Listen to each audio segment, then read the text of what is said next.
Mehsana highway પર બટાકા ભરેલી ટ્રક પલટી મારતા રોડ પર બટાકા છવાયા। ગાયને બચાવવા જતા ટ્રકે પલટી ખાતા રોડ ઉપર બટાકાની રેલમછેલ સર્જાઈ।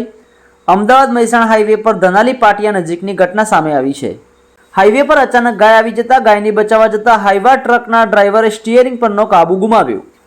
સ્ટીયરિંગ પરથી કાબુ ગુમાવતા ટ્રકે પલટી મારતા બટાકાની રેલમછેલ થઈ। બટાકા ભરેલી ટ્રકે પલટી મારતા લોકોના ટોળે ટોળા જોવા માટે ઉમટ્યા। ગાયનો તેમજ ટ્રક ડ્રાઈવરનો આબાદ બચાવ થયો છે। ભારે જહેમત બાદ ટ્રકને 2 ક્રેન વડે ઊભી કરવામાં આવી।